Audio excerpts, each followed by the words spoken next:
This is Shimon the Digger, and you are listening to the P.W.A. Show. I'm not your typical American. I'm not your typical... Hello? Hey, Basil, what's going on? This is David of the P.W.A. Show. How you doing? Okay. All right, buddy. You got a few minutes to talk to us? Are you busy? Really, I'm working on my new website. Oh, you got a new website coming out. What's that going to be like? It's going to be an informational type website like before with products for sale and some of I premiere some of my famous videos that are on the internet. Nice. Now, I went on there and I saw that you have a badge for sale. It says, I believe it says innocent bystander. Tell us a little bit about that. Under the Civil Rights Act of 1866, that was adopted in the Civil Rights Act of 1871, says that there's an individual out there with the same power as the Attorney General of the United States, who goes and arrests people who violate the Constitution and turn them over to the U.S. Marshals. By using a law that was passed on February 15, 1856, called the Means of Vindication Act, it's a misdemeanor to break the Constitution. Anyone that breaks it gets a $1,000 fine and a year in jail. Today, everyone is immune from breaking the Constitution, except for the Marines. The Marines, no matter how long they're out, they can still be court-martialed and get 15 years in Leavenworth. This person is supposed to find innocent bystanders and give them warrants, and they deliver the warrants to the people who need to be arrested to the U.S. Marshals. Oh, okay. So I'm looking for people who think that by things like traffic stop, things like home invasion, anything that people think that breaks the Constitution that needs to be fixed, well, we'll make them all innocent bystanders, and I put them so much. It'd be like almost like a petition. I get 2 million petitions up the holders out there, and then we'll attack one job at a time. There you go. So you can get those badges at basilmarceaux.com. You also have a top 10 list, top 10 marriage tips. Was that something you kind of came up with or something you read somewhere? No, actually, when I started being famous, I was invited to someone who's going to get married. They invited me to their bachelor party. The wife hired me to go to a bachelor party and with her husband. And one of the things she wanted me to do is come up with 10 marriage tips for him. And that's what I gave him. I gave that to him, framed in a nice frame, and handed it to him.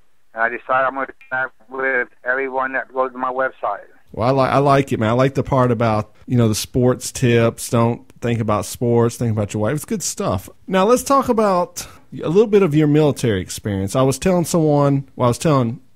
lots of people about you. I was saying, you're running for president, and they were asking about your military experience. Can you touch on that a little bit? I know you talked about Agent Orange, how that's affected your life today. Can you tell us kind of what your military experience was like, where you were stationed at? You have to share something of it. Okay, I volunteered. I went to the Marine Corps and then went to basic training. At that time I was sort of heavy, so I was at something called the Fat Body Platoon, where I went through basic training actually twice. But when I got out, I was nothing but pure muscle. At that time, I was asked if I wanted to join a program called Force Recon Marine, and I did. And I went through their training, and then I later went on to Battalion Recon, which is a little step below, and trained them. But things that I trained, so I one time there, I was asked to volunteer to go to Vietnam to help clean up the mess. So I volunteered to go, but they sent the ones that didn't volunteer. So I was in training then for the rest of my time there, where I went to places like Puerto Rico, where I slept with Agent Orange, Mr. Agent. I call it Mr. Agent Orange because they tested it down there before they went to Vietnam. Well, when I was there, they didn't have signs up saying Agent Orange testing here or anything. Matter of fact, even today, they still deny Agent Orange was even put there. But I do have a congressional piece of paper that says it was there, plus many cities in Tennessee many cities in Florida, in Maryland, in the United States where they tested it and never told anyone. And I did different types of repelling helicopters. Once I did a water insertion out of a plane where we were supposed to go 40 knots and 40 knots and 40 feet, but instead I was doing 120 at 90 feet, and we jumped out. 2 people died. I can't even find it in the newspaper where it happened. Wow. So I've seen that guy on TV. He's called the world's most interesting man for Dos Equis beer. Sounds like you're the world's most interesting man. Would you say that? Well, I tell a lot of people they never meet nobody like me again. And Yeah. But there's other people out there that did the same job I did. I'm just as proud of them as I'm proud of myself. Now, each week we ask you, we got the hard-hitting questions out of the way. We're going to ask you kind of some, funny question.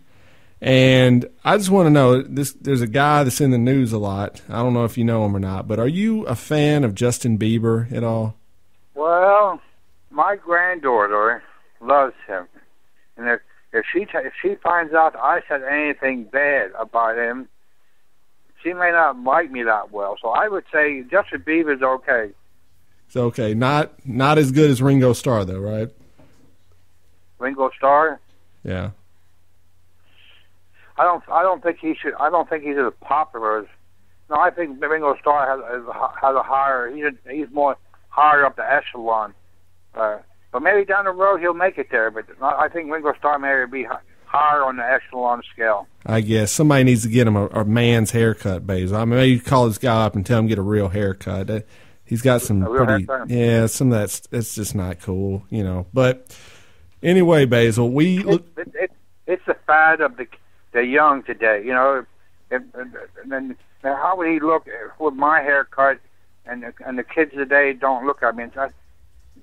It takes a little thing that makes you famous. There you go. Look what it took to make me famous. Yeah, took our Channel 4 news, putting you on there. So we'll call you next week around the same time, if that's all right. Keep me coming. All right, Basil. We'll talk to you later, buddy. And God bless everyone, and everybody have a nice day. All right, we'll talk to you soon. Tell them to go to my website. All right.